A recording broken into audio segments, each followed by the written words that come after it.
Dalam faham isek, ya sama tak warai ilmu tasawuf. Dalam faham isek, siksa terbesar bagi seorang mukmin itu anzi'a halawata munajati, jare pengiran teng hadis qudsi. Anzi'a yen to njabut sapa ingsun Allah halawata munajati ing manise munajat ning ingsun. Jadi abot-abote siksa itu kalau kita sudah tidak merasa nyaman, tidak merasa asik munajat mbek pengiran. Sebab itu Rasulullah dawuh zaqatu amal iman man radhiya billahi robba wa bil islami dina. Wong iso ngrasakno manise iman nek wis puas mbek pangeran. Lah puas itu dimulai dari tidak ngeluh dan gampang syukur. Nah misalnya kayak kula mulang jenengan ngeluh ra enak, mulang jamaah santri enak dosen gajine jelas, sak jame jelas, nyai ra jelas. Salam templek kowe takokno pira ra pantes. Lah ngono ngeluh terus ngono nak dosen yang ngeluh. Bener nak dosen kowe enak gajine jelas, tapi loyalitasnya gak jelas. Nah, sewantri kan wani mati. Nah, masih sama wani mati demi dosa ini. Ngeluh pisah. Di bojo ayu ngeluh. Ra enak di bojo ayu, rawan selingkuh, rawan disenengi wong. Mbok di bojo elek ra enak di bojo. Nah, ora ono bare. Mulane bener pangeran diancam inna adzabi napa? Tesati. Dia akan terkungkung terus oleh siksaku. Mergo ya mesti lho kula niku tenan. Kula niku sering dilapuri kalian kanca angkatan kula. Gus jenengan nyai kok puede kok ra di masalah. Lah piye nek di masalah? Ya misalnya ana sing ra seneng jenengan Gus ora cocok. Lah apa iku masalah? Nah sing ra cocok pangeran. Aku dikandani Jibril iku lagi apa? Masalah. Ah ra cocok manusa ya ora masalah blas. Ya biasa mawon. Makom kula kok setijenar kabeh ora ana sing ana. Sing ana pangeran, jadi ora masalah. Ya karena apa? Kalau saya ngeluh itu rawan tidak syukur. Akhirnya kita ngeluh. Tak rewanginya tenanan jebule wong ra cocok ngeluh itu yang repot. Mene kula pede mawon. Kula nganggo madzhab Quran wa amma bi nikmati rabbika napa. Kula ngalim ngaku ngalim di dhuwit ngaku napa? Di dhuwit. Ana ora di dhuwit malah meneng ae. Tapi kula syukur. Pede kula yen pede. Kula ngemantu kula mati ngendi swarga, kula mbek pangeran sing nyaman-nyaman ae. Ya bukan keangkuhan, memang begitu Tuhan mengajarkan kita begitu. Anak indadzoni apa? Abdibi. Aku itu menurut penyangkaane kawulaku. Sehingga ana cerita nggih tenggene neraka niku wonten tiyang alim saleh. Dilebokno swarga. Ditakoki karo pangeran, "Kowe roh mlebu swarga ya kowe iki kula seneng ibadah, seneng apa? Wis mlebu neraka gak ngargani aku ya pangeran." Karena ngandalno amal. Ning wonten tiyang ra ndek amal apik blas. Dilebokno neraka, mbek pangeran divonis neraka. Bareng divonis neraka, wis kono ke mlebu neraka. Niku piye ambek mlengat. Lho napa kok mlengat jare pangeran? Wis tak vonis sampai dieksklusi mlebu neraka kok mlengat. Saya tuh tidak pernah menduga ya Allah kalau sampean sesat di sini.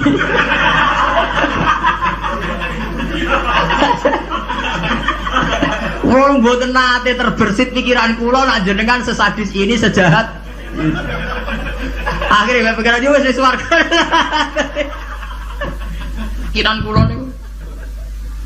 Lha kula nggih, zaman rong pati ngalim lagi, ndelalah niku seneng kula ngoten. Kula nganti sakniki nggih nggih pede, jare wong cek kiai nang Jawa ora urusan kula. Kula kiai ning Yogya, ngomponane sultan barang do ngaji kula ora urusan. Kula pede. Kula ditaponi bupati pede cara kula. Bupati lagi pejabat cara kene, ngene pejabat cara pangeran kula pede mawon. Kula riyen ditawani pengurus NU teng Kragan teng Rembang. Mboten nderek pengurus NU Gus ya, jelas aku NU ora usah pengurus. Wis pengurusé pangeran, ngajarno ilmune napa? Pangeran. Dalam kitab-kitab begitu tuh banyak sekali cerita betapa pentingnya husnudzon kepada Allah. Sampai itu tadi, ketika harus jelas-jelas ini vonis neraka melengak itu udah kecewa. Kecewa pangeran sing disangka ndak sesadis itu. Ma'adzun nubika ya Allah ila khairan. Saya itu tidak pernah ngira kalau jenengan akan langsung pangeran dibawa swarga. Banyak cerita-cerita secara hadis qudsi begitu. Wonten tiyang sing ngregani posisine pangeran itu rata-rata masuk surga. Termasuk ceritane Kanjeng Nabi, ana rajulun min Bani Israil iku dilebokno swarga mergo wasiat, aku nak mati iku gerus ning bumi. Terus nek dadi abu sebarno ning laut. Ketika pangeran takok lho kowe nganti ngono asal usule piye? Asal kula sungkan mbek jenengan. Mergo ora tau ngamal apik. Gue pengiran dilebokno swarga, ora gampang sungkan nganti ngono. Sungkan lho jenengan.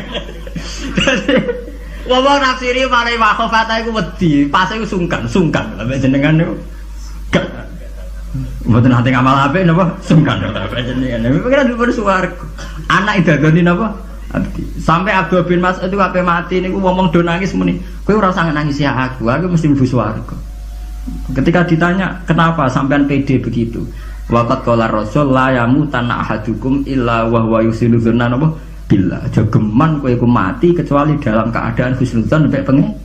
Kita harus yakin kalau dengan Allah itu baik-baik saja. Gunanya apa kita diajari bedina maca bismillahirrahmanirrahim. Nak ngono ki Qur'ane genti ya bismillah sadidil iqab ta apa itu kan. Itu kan ngapain dari dulu setiap ayat diwarai bismillahirrahmanirrahim. Rahman ya Rahman, Rahim ya Rahim. Artinya akeh welas, ya ora akeh siksa. Kulo nambah santri-santri sing kelung tak dikte. Lah nek kowe model miyai ngono lho apa kowe adek ngaji Ar-Rahman Ar-Rahim. Menisane bismillah ganti bismillah sadidil iqab, bismillah sari ilhi hisab. Nah, kulo sering itu tak kok. Lah dina apa rawat disalah? Ya ora rawat biasa. Ora repot. Salah ibuan pangeran ben nyepuro. Kayak wonten cerita tentang hikam nih, ini cerita tentang hikam. Nasi bodoh ini buatan gula berarti hikam sih bodoh nih buatan gula. Wonten wali itu tentang multazam tempat mustajab. Karena dia wali masuk dungo besok duit ya pantes wali kok jaluk apa? Duit, jaluk duitnya. Jadi dungane ya Allah, saya hanya minta satu hal. Gini ku kulo selametno saking durakani jenengan. Jadi saurip-urip kula mboten nate maksiat teng. Jawabe pangeran nganti. Lah nek ngono sifat ghafur ku ora nganggur. Anane sifat nyepuro mergo ana salah. Lah nek ora tau salah sifat ghafur ku ora napa? Nganggur. Ya kita manfaatkan. Jawabe pangeran fa'ina adzau ghufrani terus sifat ghafur ku tak ada kok. Endi? Jadi kita harus begitu, harus husnudzon. Kita taat, kita tetap menjauhi zina, menjauhi maksiat. Kita taat tapi karena sungkan pengen, bukan karena takut pangeran kok Hitler nak salah sidik nyiksa, nak salah sidik nendang tuh ndak. Kita tidak maksiat itu bukan karena takut Tuhan dengan artian bahwa Tuhan itu seneng nyoal, seneng kecangkeman, seneng ribet tuh ndak. Kita menghormati Tuhan sebagai posisi itu Tuhan. Jadi kita takwa krono menghormati posisinya pangeran, bukan karena kita takut pangeran kecangkeman. Senengane kok KPK sidik-sidik di audit, ndak usah begitu. Kita itu asik dengan Tuhan itu karena ngergani posisi pengiran. Kalau wani sumpah, saya itu bayangkan andekan nyolong utawa zina. Andekan itu saya tak wedeni mboten dosane zina atau nyolong. Kalau wedi terus gak nyaman kumpul pengiran itu saja. Anzia halawatan apa? Ya Allah, saya ini takut kalau saya maksiat kemudian di hati saya sudah merasa ada asik dengan engkau, dengan jenengan. Jadi kalau niku nak melihat maksiat itu ya kayak saya itu ya begitu mang. Kalau nu anggere ape ngeluh utawi ape maksiat ini tak wedeni namung setunggal. Ya Allah, jangan-jangan saya ini sudah tidak bisa asik dengan jenengan. Kalau nu setuju ya mazhab-mazhab isek yang kayak di Hikam, kayak di Ihya, di Juz 3 itu ada Kitabul Iski, isek sayang dengan Tuhan itu harus kita kembangkan. Wonten ulama ini ulama sufi sangi senenge pangeran ngeten, nak dalu. Niki plepak-plepok piyambak, tapi kula setuju macam. Lah dene ora wiridan mboten, mara gunung. Golek watu sing gedhe. Lho niki tenan iki mboten guyon. Ana-ana sing ngadeg omongan plepak-plepok. Nabi wali dene. Dadi wali mergo plepak-plepok. Aku lalu agar tangis setengah apa tuh geng ngopi, gitu kok kopi sing larang, ini SKP pokoknya sing larang. Ya gerban ini geng ngopi, aku jarang tahajud geng ngopi, ya asik be pangeran. Badan itu ya sholat sak kadare pun. Aku lalu dua dalil. Karena inti daripada munajat itu adalah atazal billah, wa ta'annus billah, al istiqnas billah, wa nyaman dengan Tuhan. Seorang sufi itu kalau dia itu golek watu sing gede terus ngadeg. Aina mulukul ardi fi hadil ladza. Ndi enak dadi raja. Dekne ku janggal, ono dari raja kok enak numpak mercy, presiden kok enak numpak mercy, dipun bupati enak dadi wong sugih. Mergo kowe ora tau ngrasakno enake dadi wong mukmin nek mati pengen. Mestine kowe pede enake dadi wong mukmin. Enake nyaman mbek pengen. Sampe delok teng ngene kitab-kitab kados teng taklim mutalim sekalipun ono cerita aina mulukul ardi hadhil ladza. Endi raja-raja enake ning ndi dadi raja, enake ning ndi dadi wong sugih. Ndak ngalahno nikmat kuwi iki. Lan kula mboten saged bayangno enake dadi kiai gedhe kiai cilik mboten saged. Nggih bayangno enake wong seneng pangeran niku. Saya pernah punya kakak wakil bupati. Saya kenal sama menteri. Tapi mboten nate kula ngrasa enak dadi menteri iki biasa mawon. Selagi aku cek seneng pangeran ya enak titik. Makanya istilah Kanjeng Nabi dzaqatu mal iman man radiya billahi robba. Iman itu harus ada rasanya. Mungkin kamu iman secara intelektual.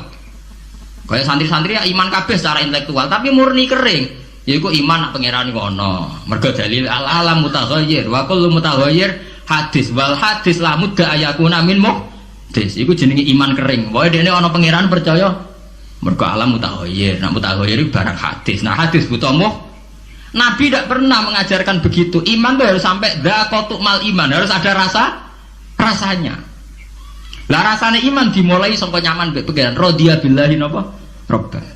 Sebab itu Quran diulang-ulang, walladzina amanu asyaddu hubbal lillah. Kalau wis mukmin tenan tuh nyaman dengan Tuhan.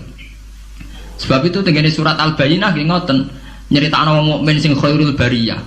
Innalladzina amanu wa amilus solihati ulaika hum khairul bariyah. Ditutup napa radhiyallahu anhum wa radu an. Terus zalika liman khasyiya napa rabbah. Orang yang takut posisi Tuhannya. Ini sing disebut wa amma man khafa maqama rabbih wa nahan nafsa anil. Orang yang takut posisi Tuhan, sehingga karena takut posisi Tuhan ini kemudian mereka wa nahan nafsa anil.